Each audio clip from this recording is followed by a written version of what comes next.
بسم الله الرحمن الرحيم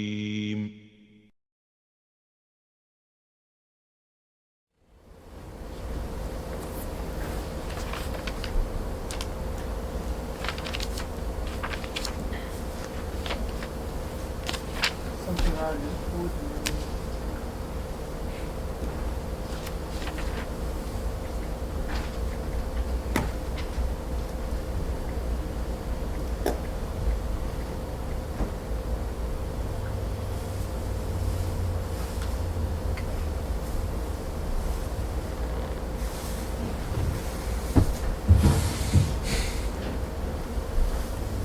بسم الله الحمد لله والصلاة والسلام على رسول الله وعلى آله وأصحابه ومن والاه أما بعد.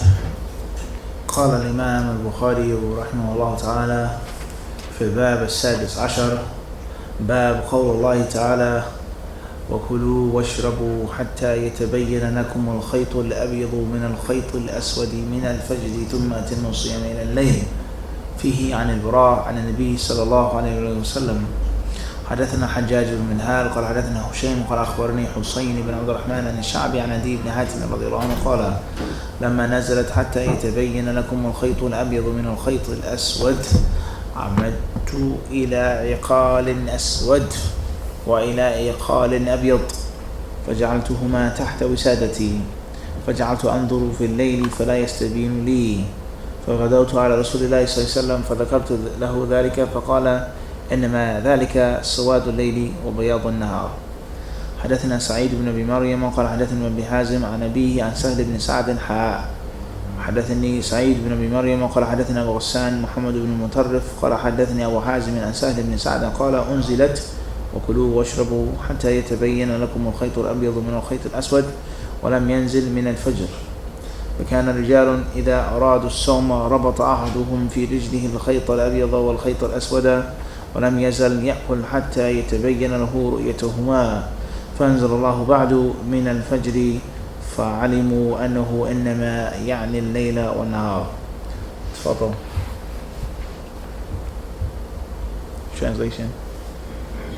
No one has it. Come to the dars. تفضل. Help say. Chapter 16, statement of Allah. As a result, eat and drink until the white thread of dawn appears to you, distinct from the black thread of the night. Then complete your fast till night appears. Narrated Al-Bara. Al-Bara. Al-Bara. Bara ibn Azib. The Prophet ﷺ said as above. Narrated Abdi bin Hatim. When the above verses were revealed, until the white thread appears to you, distinct from the black thread, I took 2 hair strings, one black and the other white, and kept them under my pillow, and went on looking at them throughout the night, but could not make anything out of it. So the next morning I went to Allah's apostle, والسلام, and told him the whole story. He explained to me that verse means the darkness of the night and the whiteness of the dawn. Narrated Sa'd bin Sa'd. When the following verses were revealed, eat and drink until the white thread appears to you, distinct from the black thread, and of dawn was not revealed. Some people intended to fast, tied black and white threads to their legs, and went on eating till they differentiated between the two. Allah then revealed the words of dawn, and it became clear that that meant night and day. Chapter 17, the statement of the Prophet ﷺ. The adhan of Bilal should not stop you from taking suhoor, late night meals. Narrated Aisha radiallahu anha. Bilal used to pronounce the adhan at night. So Allah طيب أحسن. تفضل جميل. From the beginning of the chapter. Chapter number 16, statement of Allah Ta'ala. You eat and drink until the white thread of dawn appears to you, distinct from the black thread, darkness of the night. Then complete your song, your fast till the nightfall. Narrated Al-Bara radiallahu anhu. The Prophet sallallahu alaihi wasallam said as above. Narrated Adi ibn Hatim radiallahu anhu. Adi. Ibn Hatim radiallahu anhu. When the following verses were revealed, until the white thread appears to you distinct from the black thread, I took 2 hair strings, one black and the other white, and kept them under my pillow and went on looking at them throughout the night, but could not make anything out of it. So the next morning I went to Allah's Messenger sallallahu alaihi wasallam and told him the whole story. He explained to me, that verse means the darkness of the night and the whiteness of dawn. May I read it? Sa'd ibn Sa'd. When the following verses were revealed, eat and drink until the white thread appears to you, distinct from the black thread, and of dawn was not revealed. Some people who intended to fast tied black and white threads to their legs and went on eating till they differentiated between the two. Allah then revealed the words of dawn, and it became clear that that meant night and day. I sent to him. It says here, the 16th chapter. Chapter number 16. Dealing with the verse from the Quran al-Kareem. That's what's meant by Qawl Allah Ta'ala, the statement of Allah the Exalted. Allah's statements. The Quran al-Kareem is the speech of Allah, just as the other revealed scriptures were the speech of Allah subhanahu wa ta'ala. So Qawl Allah Ta'ala, the statement or the saying of Allah, in other words, meaning the verse from the Quran. Meaning the what? The verse from the Quran. So it says here that this chapter is going to be dealing with more tafsir. More tafsir of the Quran. Shedding further light upon this verse, why it was sent down, and was the entire verse sent down all at once, or is two different sections? Eat and drink until the white thread becomes clear from the black thread. Then finish the fast up until night. Do not be intimate with your wives while they're making i'tikaf. All from one surah, Surah Al-Baqarah. But we know one verse could be sent down, a part here and a part later, things like this. So the chapter heading says, the statement of Allah. In other words, as I just said, further light, shedding further light on this verse. Further explanation on this verse. Alaikum salam to Allah. Further fiqh on the tafsir of this ayah. With regards to suhoor. When you should eat the suhoor, and when a person has to stop eating the suhoor. When is it haram to eat and drink and do anything else that is unlawful for a fasting person, such as intimacy or hijama, according to the view that says that hijama is unlawful for a fasting person and it breaks the fast. Anything else that a fasting person is to avoid. So as we said before, Imam Al-Bukhari rahimahullah is now branching out and laying out the further aspects and the further issues of suhoor. Everybody understand this? Of what? Of suhoor. And when you talk about suhoor, it's also going to lead you speaking on iftar, even though they're different, but there is the time that's the same. Khairan inshallah subhanahu wa ta'ala. He then mentions فيه البراء عن النبي صلى الله عليه وسلم. Regarding this ayah is the previous hadith of who?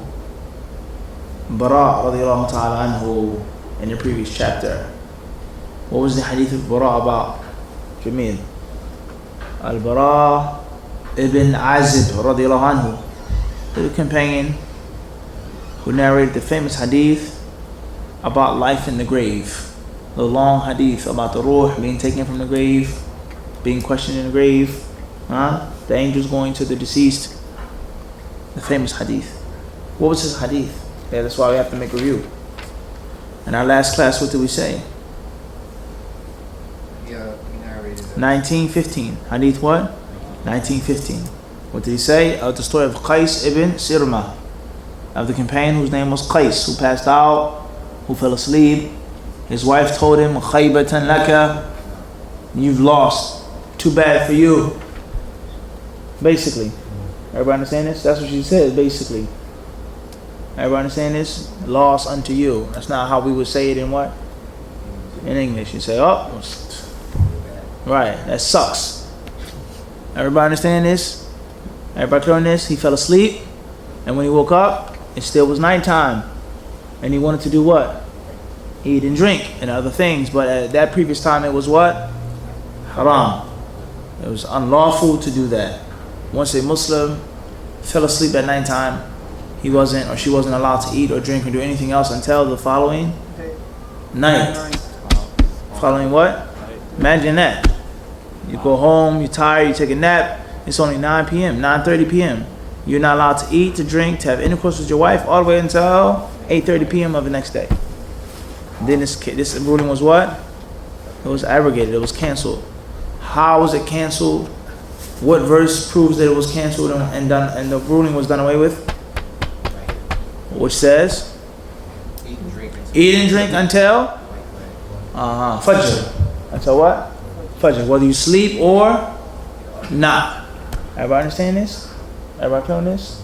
So that was the previous hadith, the hadith of Bara radiallahu ta'ala. Imam Al-Bukhari then says hadith number 1916, narrated Adi ibn Hatim radiallahu anhu. He says when the following verse was revealed, and this goes to show that the Sahabi was there, or he got the narration when a verse came down. Sabab al-Nuzul, the reason behind a verse being sent down by Allah subhanahu wa ta'ala. He says, until the white thread appears to you distinct from the black thread. He says, what I did, I took 2 hair strings, one black and the other white, and I kept them under my pillow and went on looking at them throughout the night, but couldn't make anything out of it. So the next morning I went to the Messenger of Allah's Messenger and told him the whole story. He explained to me that verse means the darkness of the night and the whiteness of the dawn. Everybody understand this? So this goes to show us is that the companion, he took what Allah subhanahu wa ta'ala said and he tried his best to do what? Implement it. Literally, outwardly, plain and simple, as it stated. Before we move on to the 5th rulings of this hadith, it shows us that the asl, the default in Islam, is that as Allah has said, as it is outwardly understood. That's the default, and not something that is mystical and hidden and figurative, and it really doesn't mean that, and so on and so on and so on and so forth. And only a select amount of men have the hidden secrets of the meanings of the Quran, and everyone else has to follow them and bow down to them and basically worship them to get a small piece of the meaning of Islam, as is you find among many people who say that they're Muslims today. Their followers are not allowed to read the Quran, their followers are not allowed to read any books, nothing. Come and ask me, that's it. Because the Quran and the Sunnah are not to be understood as they literally state. Everybody understand this? This verse or this hadith and this story, it clearly smashes that false view. Everybody clear on this?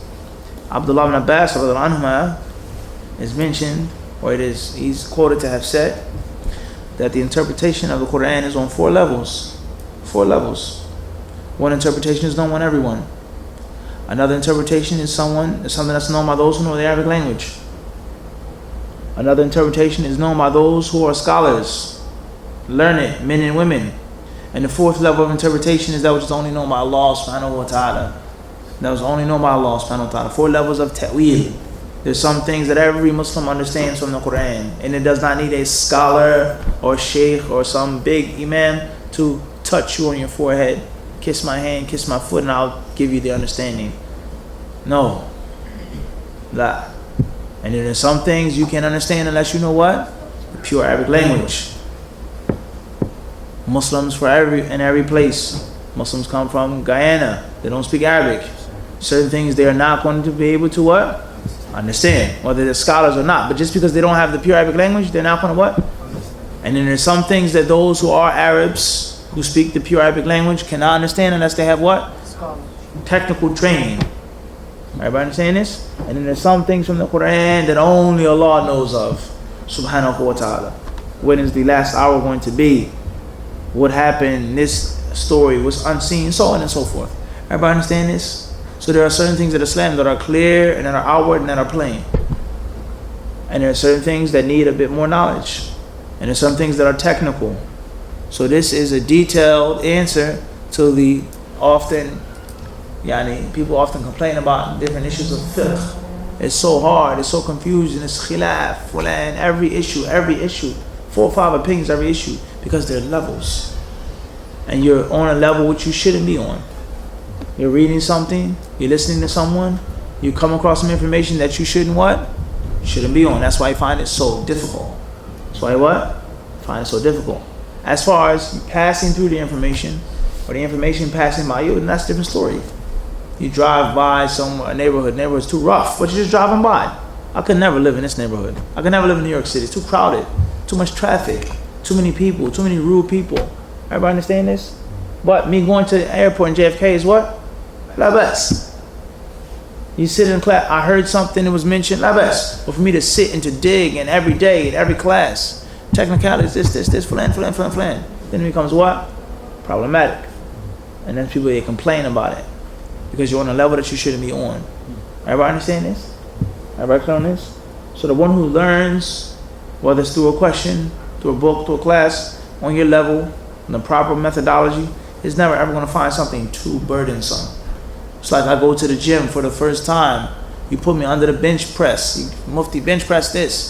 It's too heavy. It's the first time. It's too heavy. But if you give me some simple, small dumbbells, simple, small amount of weight, I bench press it easily. And then I do that for some time. Then I say, give me more. And give me more. And grow stronger and stronger. It's not what? Everybody clear on this? And if there is some type of burden or difficulty, then that's understood in a gradual leaping process. But not just... Everybody understand this? Not just what? There you go. I didn't say nothing else, huh? Everybody clear on this? Nah. Everybody understand it? Just like that. With the sound effect. Just fall down on you all at once. It's too hard. It's too difficult. Fiqh is confusing. Shafi'i, Abu Hanifa, Malik, my head is spinning. Because it's improper. Everybody clear on this? And the same applies to Islam. There's never a hardship upon a Muslim in the religion unless they're doing something they shouldn't be doing. Unless they're taking on responsibility they shouldn't be taking on.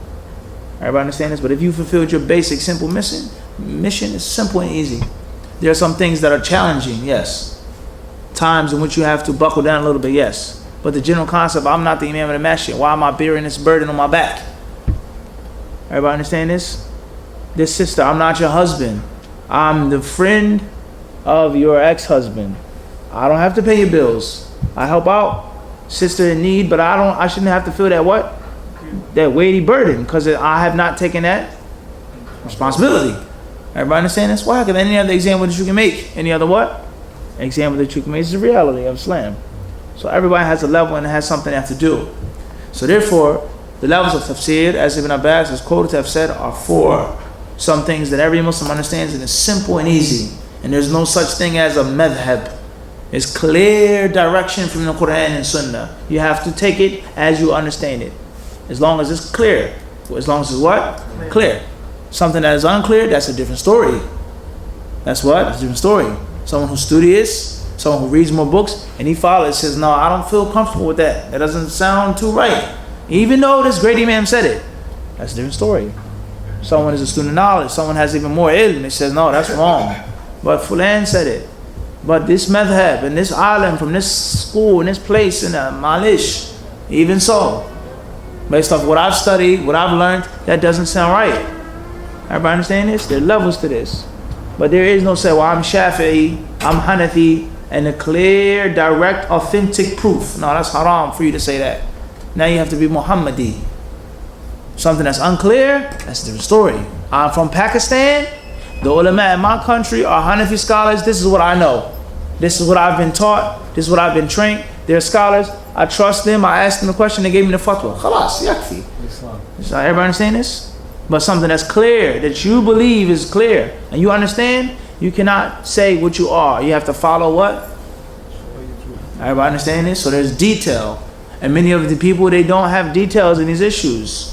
There is no such thing as a madhab. Madhab is bid'ah. No good in anything that Abu Hanifa said. And then some people say everything that Abu Hanifa said is the haqq. Absolute truth. and any other imam. It's both sides of what? Extreme. Everybody understand this? So there's levels to this in Islam. So it's very important for us to understand this. This hadith teaches us that the companion did what? He followed what was clear to him. Then the Prophet ﷺ explained to him that his understanding or his interpretation was what? Was incorrect. And what's meant by the white thread and the black thread is not a string or a piece of hair, but it is the what? Sky, the fajr. Everybody understand this? Everybody clear on this? Everybody understand this? This is very important. And the Prophet ﷺ didn't necessarily condemn him and repudiate him for implementing that which was apparent and plain. Everybody understand this? He adjusted his understanding. No, it's not like that, but it's like what? Everybody clear on this? It's very important in Islam because we live among many types of extremism, many types, for many different people. May Allah protect us and allow us to be balanced. Right. So therefore, the hadith states that the companion, he did this at nighttime. He couldn't see because it was dark. The Prophet says, إِنَّمَا ذَلِكَ سَوَادُ اللَّيْلِ وَبَيَاضُ النَّهَارِ. He says that's nothing more than the black, white and black of day and night, and not actually looking at something. Everybody clear on this? It's dark. I can't see which thread is white and which thread is what? Everybody understand? Under my pillow or whatever the case may be. Everybody clear on this? So this hadith shows us that the suhoor stops when Fajr comes in. When what? Fajr comes in. Everybody understand this? And there is no doubt when Fajr comes in, there is lightness in the sky. But it isn't the light that is light that's vertical or horizontal. Which one? Horizontal. What's the first type called? The vertical light. What's that called? There's two types of Fajr. It's called what? Fajr is true and Fajr that's untrue. Fajr Sadiq and Fajr Kadhib. Everybody understand this? Khairan inshallah. Let's move on. Hadith number 1917. It says here, narrated Sahih ibn Sa'd, when the following verse was revealed, eat and drink until the white thread appears to you, distinct from the black thread. Everybody understand this? He says, and of Fajr, of dawn was not revealed. Pay close attention. The verse says, وَكُلُوا وَاشْرَبُوا حَتَّى يَتَبَيَّنَ لَكُمُ الْخَيْطُ الْأَبْيَضُ مِنَ الْخَيْطِ الْأَسْوَدِ. That was the only thing that was sent down. Eat and drink until the white thread becomes plain from the black thread. And it doesn't say that min al-fajr, of dawn, to dawn. That wasn't yet what? Revealed. Everybody understand this? Sahih radiallahu anhu, he said, some people who intended to observe solemn fast tied black and white threads to their legs and went on eating till they differentiated between the two. In other words, until it was what? Daytime. He says here, Allah then revealed the words min al-fajr, ila al-fajr, until dawn. Until what? Of dawn. He says here, and it became clear that meant night and day. So this also shows us, those who say that you can eat until it's daylight are clearly mistaken. And this is a reality. Some Muslims, they think this. A brother came outside to me a couple weeks ago, right outside of the masjid. Said, Mufti, this is big sheikh, Mufti, whatever his title is. And he says that you can eat until, all the way until it's daylight. And that's the proper understanding. Allah help us all. Khairan inshallah. So this verse is, or this hadith is similar to the what? Previous hadith. That's what's meant by that. And this goes to show us another benefit is that a person can have a misunderstanding about the Quran or misinterpretation of the Quran with good intention. With what? With good what? Good intention. And it isn't enough just to have good intentions. That's not enough. But you also have to have fiqh fi deen. You must also have knowledge. You must also know. And if you do not know, there's nothing wrong with not knowing. But it's your job to do what? Ask those who do know. Everybody understand this? Not to ask anyone, but to do what? Ask those who know. Ask someone that you feel you're confident is a trusted source, a reliable source, a respected outlet. Not just, I asked the brother at the masjid. No. Because you wouldn't do that with your expensive foreign car. Nah? Your Audi. Right? This is reality. You would not take your Audi to a Cadillac dealer. Even though Cadillac is a luxury car, but it's not foreign, European, it's different. You would only take your Audi car to the Audi dealer or mechanic that is specializing in that type of car, those type of cars, German cars, Swedish cars, Volkswagen, things like this. You wouldn't do that. You wouldn't give your money, you wouldn't pay your taxes to a brain surgeon. The brain surgeon is smart, extremely smart, intelligent man or woman, but he isn't a what? He doesn't deal with taxes. That's not his field.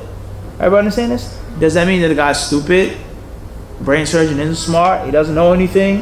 You trying to say I'm dumb? No, I'm saying, but you're a brain surgeon, not what? A tax surgeon. And the same applies to what? Islam. The same applies to what? Islam. You go on the internet, you ask anybody, type in a question, Google, on YouTube. This person has a channel. This person has a channel. This person, this brother. Who is this person? By Allah, I ask you, who is this guy? Where is he from? What do you know about him? Who did he study with? What formal Islamic education has this man received? For how long? Credentials? Who knows him? Tell me some people who don't like him, his enemies. Can they give a testimony about him? It's a reality.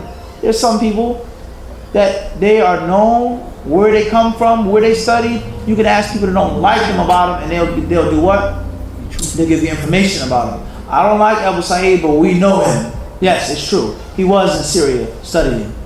He did graduate from Azhar. Yes. He does have formal training. How about somebody you don't know anything about? He appears, he has a beard, he has a turban, a robe, a thobe, and then he's your sheikh. He gives you fatwa. And he tells you halal and haram and do this and don't do that. Go ahead and don't go this. La ilaha illallah. And happens every single day. And indeed, it's something that we shouldn't be too bewildered at. It shouldn't be something that's so strange and mind-boggling, spine-tingling. It shouldn't be like that. Because the Prophet ﷺ clearly gave us this prophecy. There will come a time in which Allah will take the knowledge from men. The true ulama, those who will knowledge, bear knowledge, will die off. And then the people, they will run to ignorant people as their leaders. They will be their ulama, their muftis, their qadis, people that are juhad. And they will ask them questions. And those ignorant men, those ignorant women, the niqab is not mandatory. The Prophet ﷺ, kada, Aisha, kada, polygamy is not kada, the beard is not kada, Islam is kada, Islam means peace, terrorism is Islam, this, all of the jahl, the ignorance that we hear every day. They won't have the shyness to say, I don't know. They won't have the shyness to say, I've never been trained. They won't have the shyness to say, go ask someone else who is an expert in Islam. They'll give fatwa. Yes, that's permissible. The niqab is not mandatory. Polygamy is only time for the Prophet ﷺ. This is jihad. This isn't jihad. Islam means peace. Islam doesn't mean peace. They'll give fatwa to the people. And they will go astray. And they will mislead others. This is something that the Prophet told us is going to happen. He told us it was going to happen. But he didn't tell us that it was going to happen as a means of praise or a means of allowance, but a means of warning us. Beware of the ignorant scholar. Beware of the fake mufti. Beware of someone who passes fatwa and he himself is not an expert in that field. He's not an authority.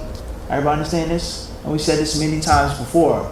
And many Muslims, unfortunately, they think because I'm educated in the dunya, because I'm powerful in the dunya, I have political influence in the dunya, I'm an engineer, I'm this in the dunya, I'm automatically qualified for what?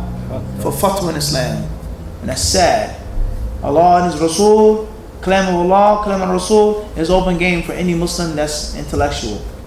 But cars, computers, money, bank accounts, we say, no brother. He shouldn't be on the administration of the masjid. He's not a professional. Is this not the case? He isn't what? He's a professional. We need an accountant to be on the administration of the masjid. Someone who knows how to deal with money. Someone who knows how to handle money professionally. So you give respect to the dunya and you disrespect what? Deen. Are we making this up? This is the reality of many of us, unfortunately. What's the problem, brother? It's not that hard. It's not that difficult, brother. It's just Islam. It's hadith. Anybody can do the khutbah. Anybody can say this. It's sad. It's easy. You're making things too hard.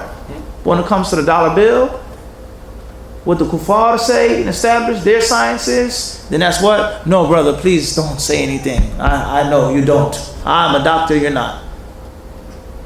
And there's the same argument can be used. Certain things that are very easy and simple when it comes to medicine. Things to do, things to take, ways to treat cuts and burns, very simple. And what do the doctors tell you? They say what? What do they tell you when you go to the doctors? Well, I had it for 2 weeks and I took some. What's the first thing they say to you? What do they tell you? That's not what they tell you. Once you tell them that you try to cure and remedy yourself, what do they tell you? They say, don't do it. They say, good thing you came in. It's not the case.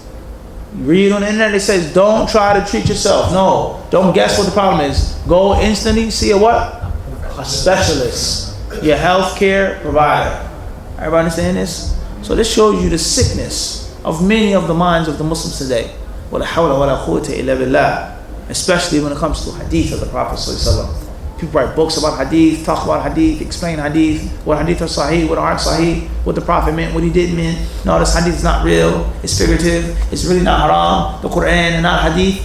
And they don't know A from B, from C to D when it comes to hadith. And if you ask them, was it okay for you to talk about hadith and you're not a hadith scholar? You'll the person say, no, it's not that hard, brother. You haven't misconstrued. Everybody understand this? What do you do for a living? I'm a brain surgeon. Tayyib, jazakallahu khairan. I think it's more than enough for you to be happy with what Allah is giving you. Be happy with what Allah is giving you. And it's giving you a lot. Help out the Muslims by being a brain surgeon. Give da'wah to the non-Muslims. How Allah created the brain. The depths of the brain. It's an amazing piece of creation. That's more than enough to keep you busy. How many books have you wrote on the brain and how Allah created the brain? If you can't say 3, 4, then you don't talk about hadith and don't write any books on hadith. You should write about brain surgery and the breakthroughs of the Muslims in surgery and so on and so. That's enough. Jazakallahu khairan. Look at that. So everyone has to respect the speciality of the specialists. Everybody understand this? Respect the speciality of the what? Say, Omar, listen to me, Mufti. You be quiet. We're in the store, do what? Get this jacket. The green one, not the what? Not the black one or the blue one. The green one is your style. Because he is more savvy when it comes to fashion. And anything else in Islam. And anything else what? In Islam. We say, Mufti, take these red wallabies. And I don't like them. Abu Sa'id said, Mufti, get them. 2 for 75. Take the advice. Abu Sa'id, you wear the red wallabies? You like them now. Everybody understand this? Khairan inshallah. Let's move on. The next hadith, it says here, Babu qawl al-Nabi sallallahu alaihi wasallam, La yamna'annakum min suhurikum adhanu bilal. And before we move on to chapter number 17, we also explain that there is no such thing as imsak. There's no imsak. It shouldn't be imsak. Eat and drink until the fajr becomes clear. The white thread becomes clear from the what? The black thread. And now, Sharif, there's several issues with this hadith now that we didn't mention and we're not going to mention in detail, maybe in brief. With regards to, is it permissible to eat and drink if you're doubtful about fajr? You're not sure whether the time has come or not. Prayer schedule says 3:45, but for me, a person may say that seems too early. It's extremely dark outside. Or my own research, what is the rule on continuing to eat and drink? I would say yes. You say yes, you can eat and drink until when? I think you said Sheikh bin Baz, and you gave that fatwa. He said that if it's not 100% sure that, that Who's 100% sure? Somebody's telling you, the prayer schedule is telling you, or you? No, if you're not 100% sure that the prayer schedule. You yourself. No. If you're doubtful, then that's not the same as Allah says, yatabayyan. Until it becomes what? Clear. Yatabayyan. Until it becomes mubin. Clear. Everybody understand this? Is it permissible for a person to eat and drink and he's doubtful?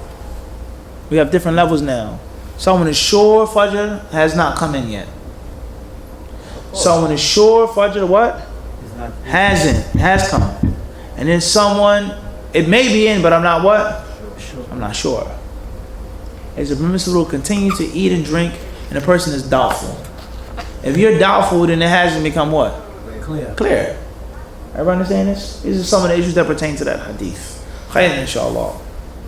Chapter number 17, the author, he says, Rahimahullah, باب قول النبي صلى الله عليه وسلم لا يمنعنكم من سحوركم أو من سحوركم أذان بلال.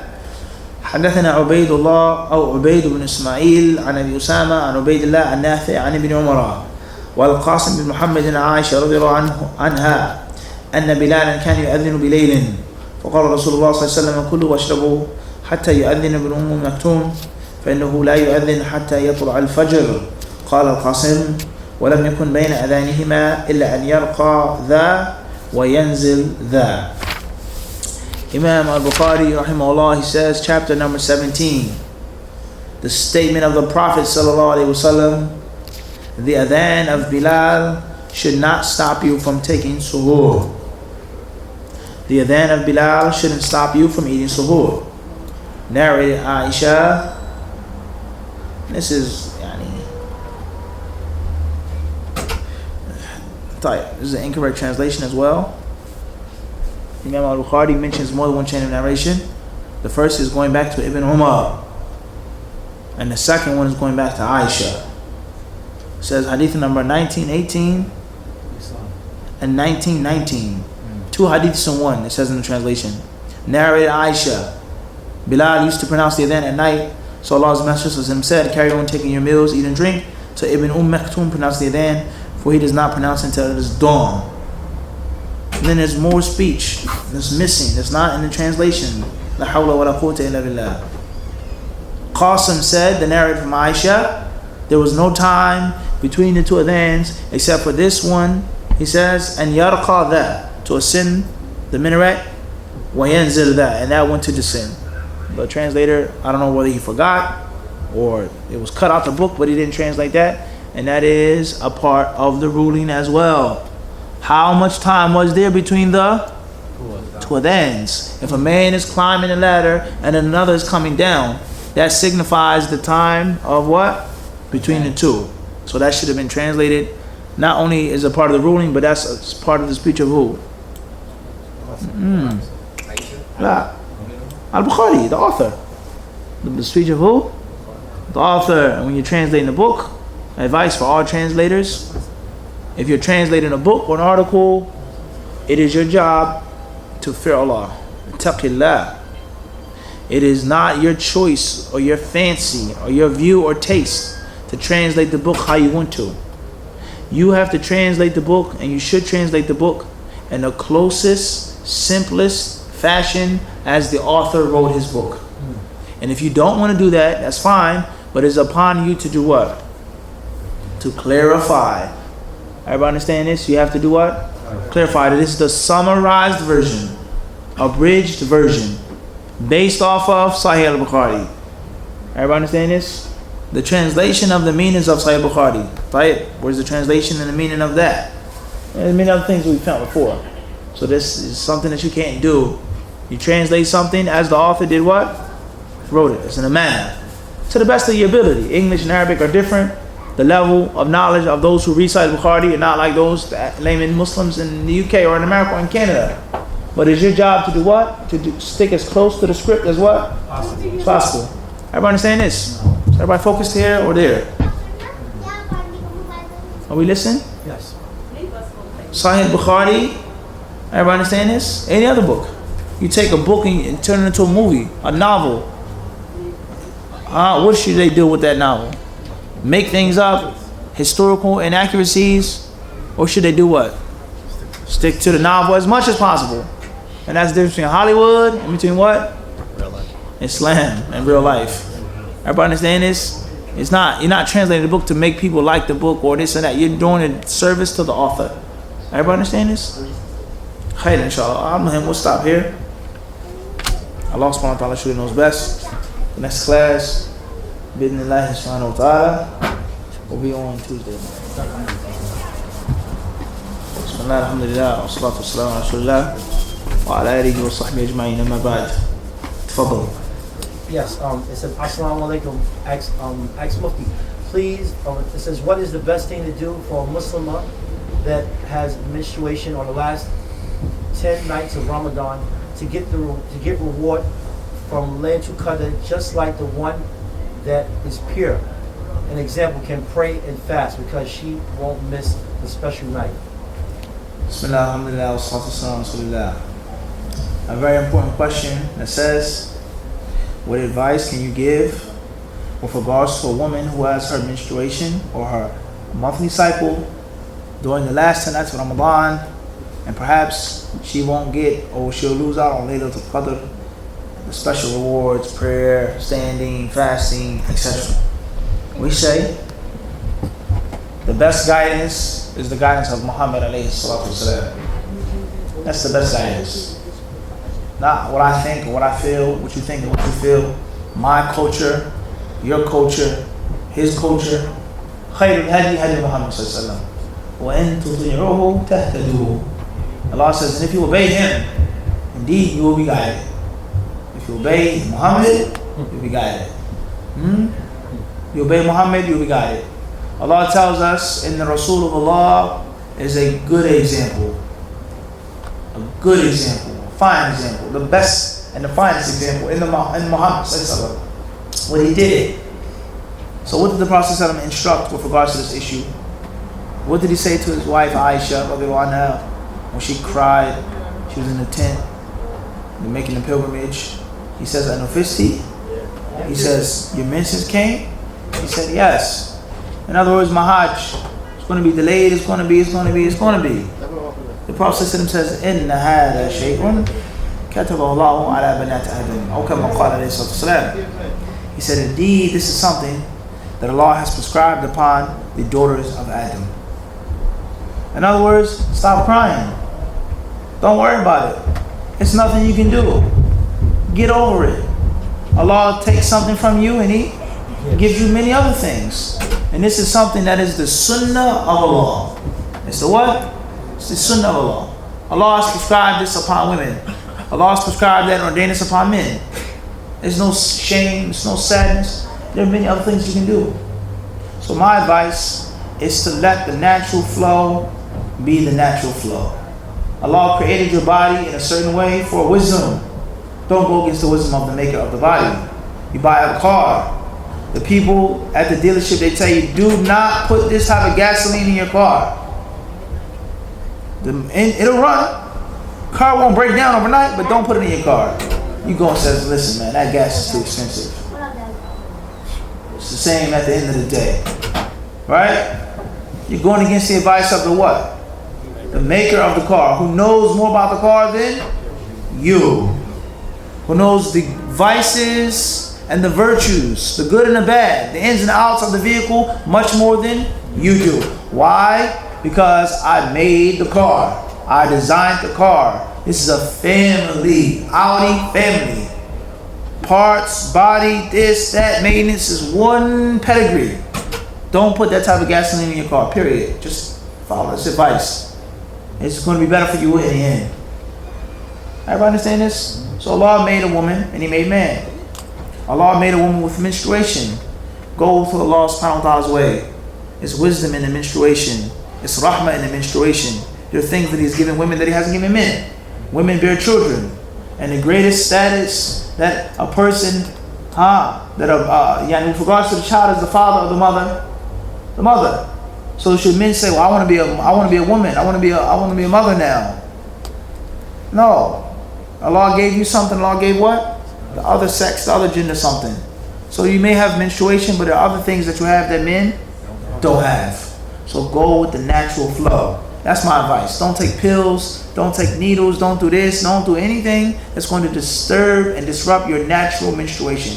Because when you do those things, you interfere with Allah's natural creation. And when you interfere with Allah's natural creation, there are problems. You go put the different gas in the car, there's going to be problems. Don't go to a mechanic unless he is a specialist certified by our dealership for Audi cars. Oh, it's just a flat tire. It's just a broken window. It's just an electrical problem. A small, simple thing. Anybody can change that. You fix it. It works fine. And go back to the Audi dealer for your yearly checkup or every 6 months or whatever the case may be. Say, what did this switch? He's going to know instantly who fixed the switch. Well, now you have another complication and this and that and so on and so forth. His hands had nothing to do with touching our stuff. He's messing things up. He's interfering with things. And when a woman has irregular menses, it's from the most difficult things to have and from the most problematic things to have. And one of the reasons behind having irregular menses is interfering with menses, interfering with the menstrual cycle, taking things, trying to avoid what Allah has naturally decreed. So therefore, that's my advice, not to take or do anything to your body that's going to alter your natural flow of your body. As far as al-i'tikaf, salah, dua, the Quran, Laylatul Qadr khayrun min alfi shahr. It's better than 1,000 nights. It doesn't mean that Laylatul Qadr is only for those making i'tikaf. It doesn't mean that Laylatul Qadr is only for men. It doesn't mean that Laylatul Qadr is only for those who pray. It doesn't mean that. It's a virtuous night.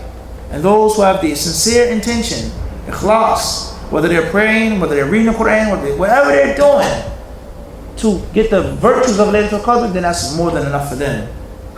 Some men may be making jihad in Allah's cause, protecting the Muslims. I can't pray at night. It's no less virtuous than those who are in the masjid praying. Everybody understand this? So there are several different ways to Jannah. Through money, through knowledge, through your body, through this, through that. So many different ways of going to paradise. Allah never takes something from you except to give you 3, 4, 5 things more. One door is closed, 10 doors will open up for you. If you are menstruating, you can't pray, make dhikr of Allah. Feed people. There's so much to do. That's my personal advice. Not to interfere with Allah's natural way. And just because you're not making salah doesn't mean that you won't get Laylatul Qadr.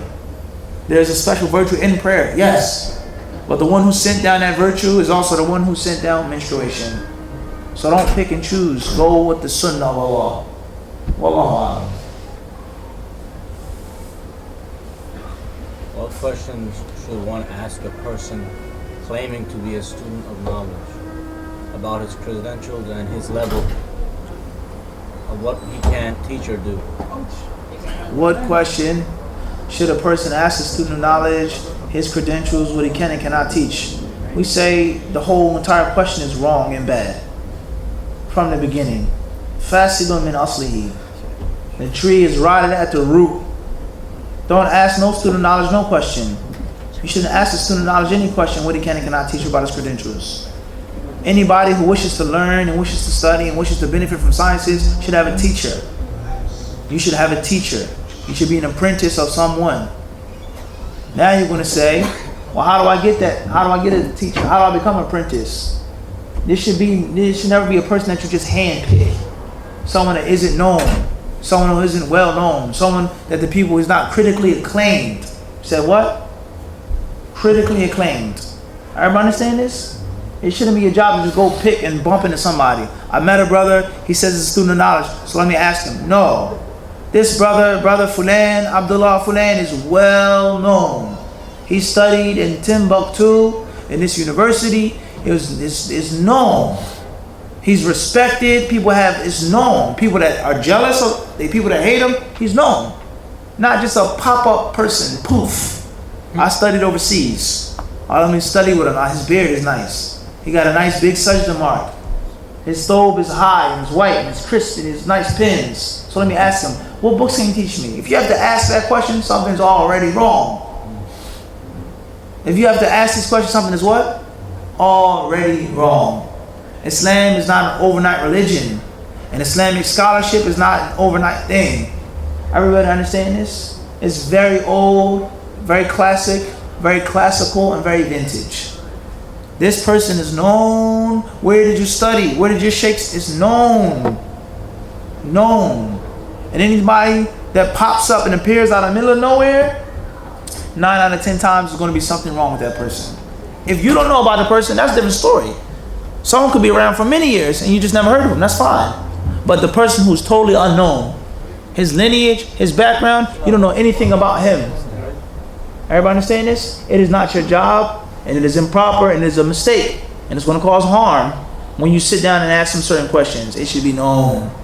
And you yourself should already have someone that's your mentor. Someone that, even if he isn't student knowledge, that can help you out, that knows more people. Yeah, Fulan studied in Timbuktu. He's a good teacher. Ask him to teach you Quran. That's it. As far as you picking, you asking, you selecting this person that's totally unknown, then you have to find out the credentials. No way. Wallahu a'lam. Fadl Sharif. You know, on these last 10 nights, a lot of massages they have Tarawih and after Isha, and then they also have Tahajjud. What would you recommend doing, or would you just recommend just praying by yourself? Next week we'll start, inshallah, or maybe even tomorrow morning for Fajr. We'll start some of the basic rulings of Aliyah Tikaf and of the last 10 nights, inshallah. Bidnillah. What advice can you give to a sister whose husband has not prayed Fajr in the masjid since she married through he has a ride and lived 10 minutes away from the masjid, but he used the fatwa of Sheikh Ibn Baz? We say a woman whose husband doesn't pray in the masjid for Salat al-Fajr, whether she's 10 minutes away or 20 minutes away, whether it's mandatory to go because of the distance or not, whether it's the fatwa of the great scholar Ibn Baz, whatever the case may be, we advise this sister to humbly advise her husband to go to the masjid and get the barakats, get the blessings. It's not going to kill you. Allah gave you a nice car, comfortable ride, go to the masjid. Whether it's mandatory or not. Whether it's what? Mandatory or not. That's the advice that we give. As far as the technical ruling, if you live 10 minutes away from the masjid driving, do you have to go to the masjid? 10 minutes driving is how long walking, Sheikh Salahuddin? You have to go to the masjid that far of a distance. Everybody understand this? The Prophet ﷺ told the blind man in Sahih Muslim, and it was Ibn Maktoum, the Mu'adhin. He says, "Hal tasma'u an-nida?" He says, do you hear the call, bis-salah? Do you hear the call to the prayer? The man says, yes, I can hear it. He said, "Fa'ajib." He says, an answer, respond. So we have no microphones, we have no modern technology, prayer apps, this and that. Would you hear the adhan without no man-made noise and disturbances, air conditioners, planes, trains, Van Wyck Expressway? Would you hear the adhan 10 minutes away, Sheikh Salahuddin? You wouldn't hear it. How many blocks is that? 10 minutes driving.